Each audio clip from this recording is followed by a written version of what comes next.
Hello and good morning. I'm very thrilled to be here with you this morning. I'm Laure, I'm the head of media at Numbly, and together today we'll go beyond retail media and we'll explore on how data clean rooms are transforming the way brands, commerce players, publishers, media platforms are working together, and how these data clean rooms can help transforming shared data into shared growth.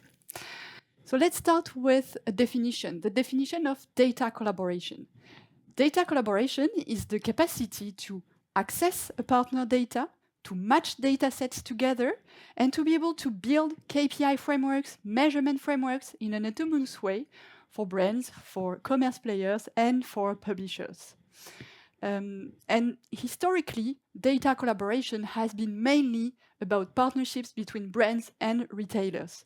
Good news is that more and more data collaboration is going way beyond partnerships with brands and retailers. This is, of course, still a very strong use case of data collaboration, but there are also many more data collaboration formats that are being developed these days. One example of this is data collaboration between brands sharing common interests and building data partnerships together. Another form of collaboration is also at the brand level, with brands building their own data clean rooms. So maybe a quick definition of data clean rooms for those of you who are not familiar with this concept. The data clean rooms are technological infrastructures that enable data sharing between multiple partners while respecting privacy. So data clean rooms are definitely the technological basis for data collaboration. And more brands are building their own clean rooms and building partnerships with multiple partners to access data from multiple sources. We'll get back to this. So data collaboration is becoming more and more mainstream, and there are several illustrations, several elements showing this. The first one is, for instance, this announced by Snowflake. So Snowflake is a data clean room provider. They recently announced a partnership with the Olympic Committee of LA 28. So meaning that the Olympic organization decided to build and to purchase a clean room from Snowflake to then be able to build data partnerships with multiple partners. And when you think about it, for an organization like LA 28, data partnerships are definitely essential. They will need to probably build partnerships with travel players, with transportation players, with ticketing partners. So this technological tool will be the basis for all of these partnerships.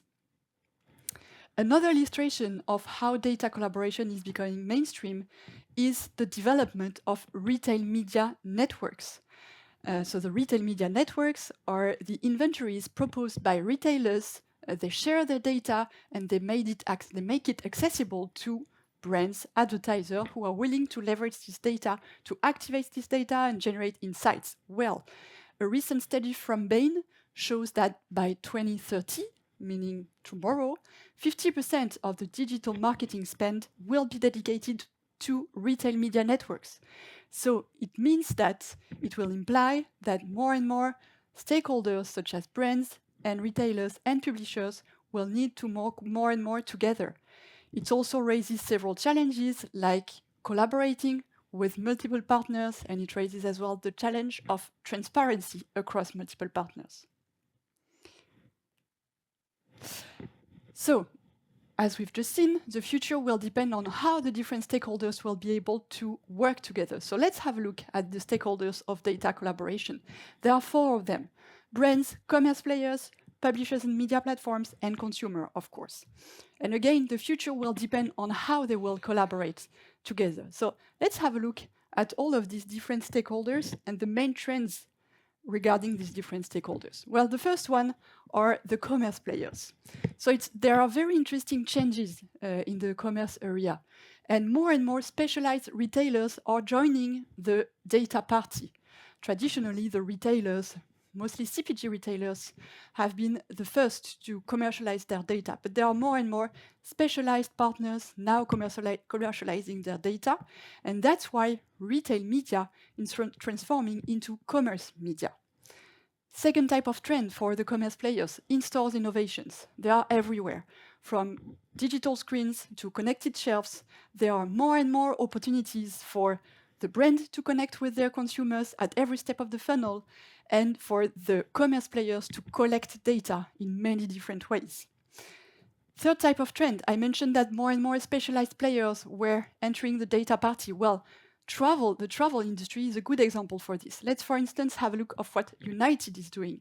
So United, one of the main airlines company in the US, they have made a tremendous move towards commerce media over the past few years. They have done two things. On the one hand, they have developed, deployed ad spaces at every step of the funnel of their consumers, of the travelers. So before the flight, at the airport, during the flight, after the flight. And so they have these ad spaces at each step of the funnel, meaning that they can commercialize these ad spaces to different types of brands on the one hand, and on the other hand, they use all these data, all these touch points to collect data at every stage of the funnel. And so to enrich at the same time the offer that they can propose to the brands leveraging their ecosystem.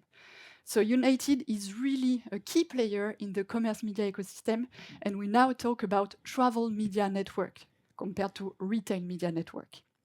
And if we look at the German ecosystem, well, Germany is a very dynamic player in Europe regarding data collaboration. And there are many commerce players who have developed their offer. For instance, Rêver recently announced a partnership with LiveRamp. You may have heard about it, meaning that they are building their own clean room and offering the capability to brands and advertisers to access their data in an autonomous way, to build audiences and to measure autonomously as well the impact of their media investments. Second stakeholder of data collaboration, of course, the most important ones, the consumers. So consumers want fewer ads, but better ads. It means that they want personalization and they want value in exchange for the data that they provide to the commerce players. But at the same time, they value privacy a lot, and they value it more and more. So there is a fine line to find between privacy and content personalization. But we need to be honest. Consumers are waiting way more than smart ads in exchange for their data. They want to access to services that are made possible only thanks to data collaboration. And this is exactly what Fetch does in the US, for instance. Some of you may know Fetch. It's a reward program, loyalty program in the US, offering rewards and cashback to the consumers. It's 100% free for the consumers, so it's a huge benefit, and it's made possible only thanks to data collaboration between Fetch and multiple retailers, multiple brands. That's pretty similar, if I'm correct, to what Deutschland Card is doing in Germany so far. Third stakeholder of the ecosystem, the brands, of course. More and more brands have built partnerships with different retailers, but more and more of them are not satisfied anymore with building individual partnerships with different partners, commerce players. They now want to build their own ecosystem, and they want to be able to gather data into one proprietary ecosystem. That is where Cleanrooms are extremely useful. And now, as they are collaborating with more and more partners, with more and more retailers, exactly the same way as they are building cross-media strategies, they now need to build cross-retailer strategies, cross-partner strategies. And they need to understand, thanks to data, how they should allocate their budget across their different partners, across the different retailers. Again, data cleanrooms, thanks to the harmonization of data, gives the possibility to the brands to measure with exactly the same methodology across partners the true impact of their investment. And this is where incrementality becomes key, because incrementality is the most objective way to measure the true impact of the investment and to define what has been the impact of my investment and what would have happened if I had not invested this media budget. I wanted to share two inspiring examples of companies who are really leading the way in data collaboration and building their own ecosystem. The first one is L'Oreal in the UK. Over the past few years, L'Oréal UKI has built a very powerful data ecosystem, combining their first-party data, so their CRM data in the one hand, with second-party data coming from retailers and partners that they access through multiple cleanroom partnerships. So they combine these two sets of audiences, and this combination of audiences will generate an insights library, which is extremely powerful to build audiences, so to manage the audiences, to build media strategies, and to measure the impact of their investment. So for L'Oréal, second-party data really became an extension of their own first-party data. Another interesting use case that I wanted to share with you is this one from Smartbox. So Smartbox, we have developed with them a strong protocol, measurement protocol of incrementality. And the objective of this protocol is to measure campaign by campaign, strategy by strategy, the true incremental impact of the activation. So when we talk about incrementality, what do? We build a test group and a control group. The control group is not exposed to the campaigns, the test group is exposed to the campaigns. And we built multiple groups, each one corresponding to a specific strategy. So depending on the redirection, depending on the environment of exposure. So we built all these groups, and for each one of these strategies, we measured the incrementality.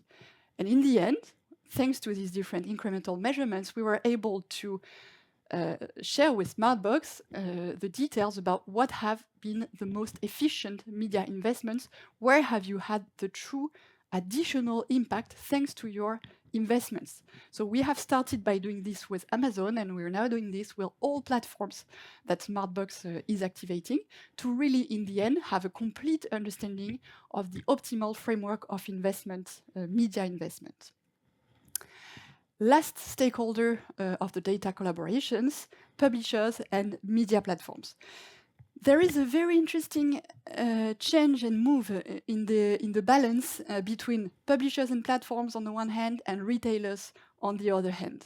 We see different types of situations.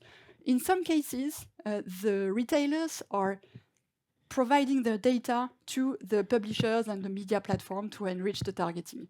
In other cases, that's the other way around. These are the retailers, the publishers and the media platforms sharing their data with the retailers to match media exposure with conversion. And we see really this emerging trend of balancing power between the two situations.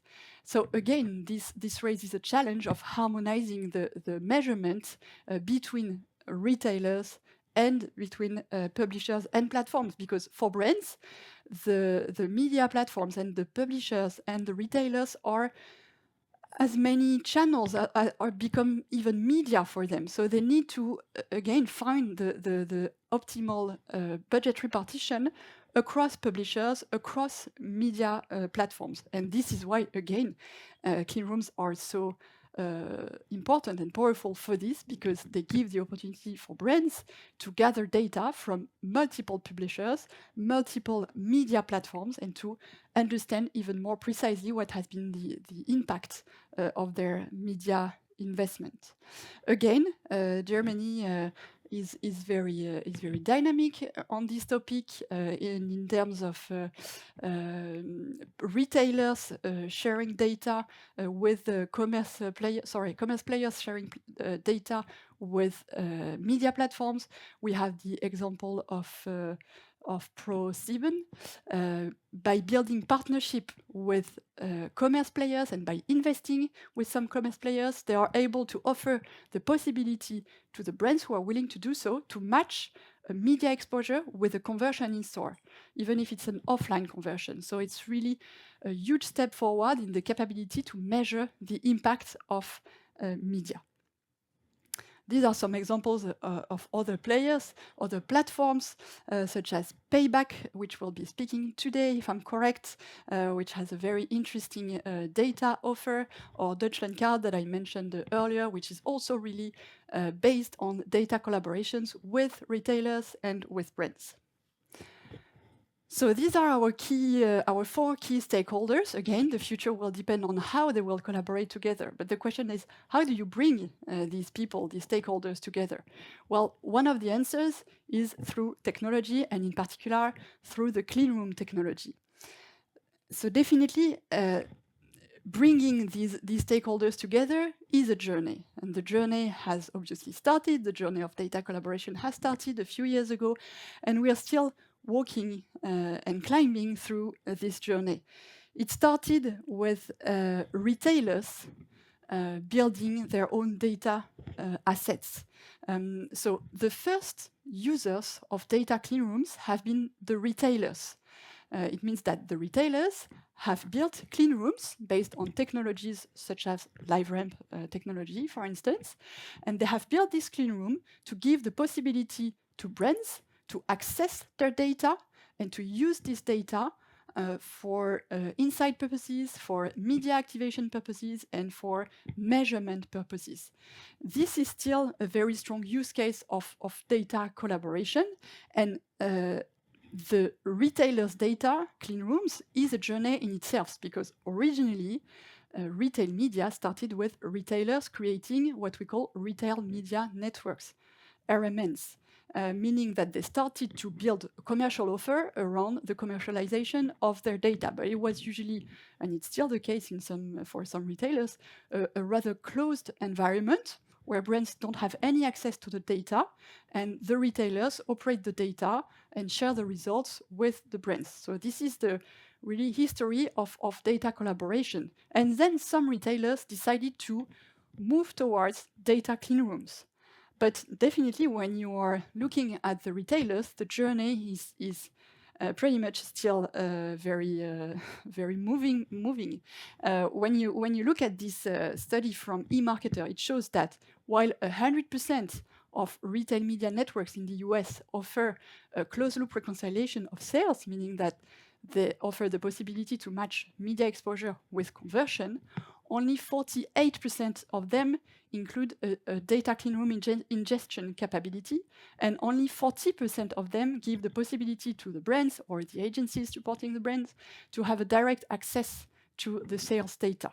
So the retailers are moving on, but the journey is still ongoing. And the next step, sorry. Okay, thank you. The next step of the journey is now the brands building their own ecosystem. You may remember that I mentioned in the beginning that some brands are not satisfied anymore with accessing data individually from one retailer to another. They want to build their own clean room. That's what L'Oreal has done, for instance. So they build their own clean room through a technology like LiveRamp or Snowflake. And thanks to this clean room, they build partnership with multiple stakeholders. So they build partnerships with retailers, with publishers, with potentially other brands who have shared relevant interests for them. And thanks to their clean rooms, they build accesses to these different sources of data. And thanks to this, they are able to harmonize the data that they receive and harmonize the way they measure the impact of their investments through these different partners. So in this case, the brand's clean room, so you remember, we moved from the retailers' clean rooms to the brand's owned clean room. They serve a dual purpose. Internally, they have the purpose of unifying data coming from different sources, so potentially coming from CRM, coming from a CDP.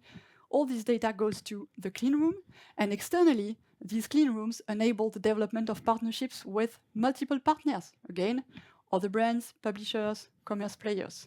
And so this clean room bridges the gap between internal data and external data. So that brings us to the key insights of this masterclass. It is the fact that data clean room management is the new CRM. And for brands who are building their own clean room, data clean room management and second-party data becomes just an extension of first-party data.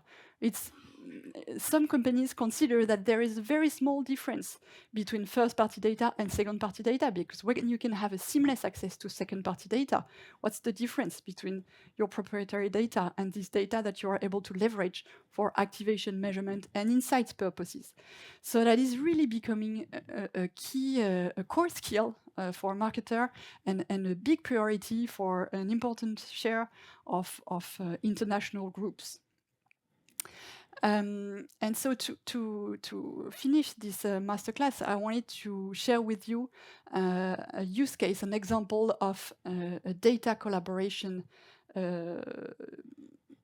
use case. That's the Hills brand. So Hills, I don't know if you know them, but they're the pet food nutrition brand from Colgate. That is massive in the US. Hills is one of the biggest pet food brand in the US. That's huge, but they have a very limited volume of first-party data as a typical CPG brand, actually, because they don't own their distribution circuits. They mostly are sold through specialized retailers and through Amazon. So they don't have a direct access to the data. They have a very limited amount of first-party data. So what they decided to do was to build their own clean room. So again, they used LiveRamp as a technology, and they started, and we helped them through the way to build partnerships with different types of stakeholders. They first started to build partnerships with retailers, in particular with Petco. Petco was the first partnership that they built. Petco is one of the biggest pet food retailers in the US.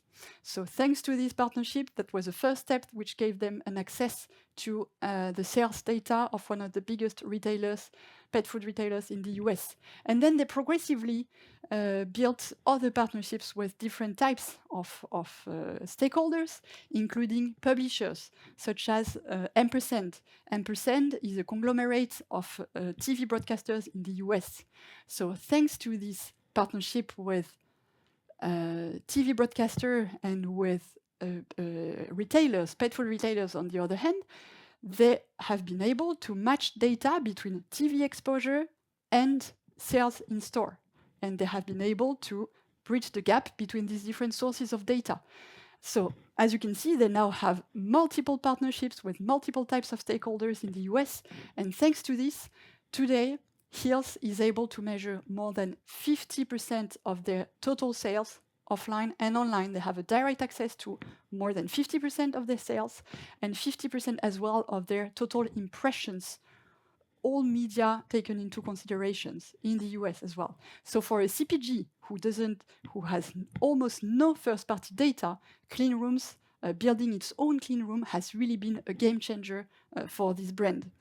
And to finish, as a concrete example on how this has a true impact on the business results, here is, we could have showed you many examples, but here is one for a TV campaign. So Hills broadcasted a TV campaign on many different publishers, through many different publishers, including Ampersand, which covers an important array of audiences in the US, because it groups Comcast, Charter, and Cox. So that's a very strong broadcaster in the US.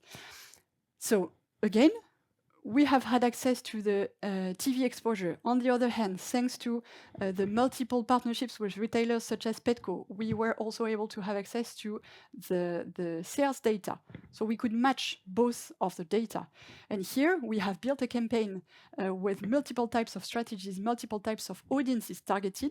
And thanks to this, we have been able to identify what have been the audiences that were most reactive to the TV exposure. So what has been the incremental impact by type of audience where the investment had the most impact?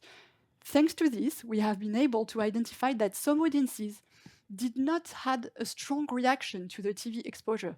For instance, people who were heavy TV viewers were not specifically reactive to the additional campaign that we exposed them to through ampersand because they were already exposed through other channels. So we stopped targeting these people. We also observed that also households with income below 50K did not react much either in terms of conversions after they were exposed to the campaign. So thanks to this and this analysis and the clean room, we excluded these two audiences from the targeting. And thanks to this, the cost per conversion reduced pretty drastically by 26%. And as a result, the return on ad spend increased by 42%. So it resulted in a true saving of 1.7 million in terms of media investment. So as you can see, it's really not a detail. And in this case, the clean room had a true impact on the business efficiency of Hill's media investment. That's it for me. Thank you very much for your attention, and let's continue the discussion. Thank you very much.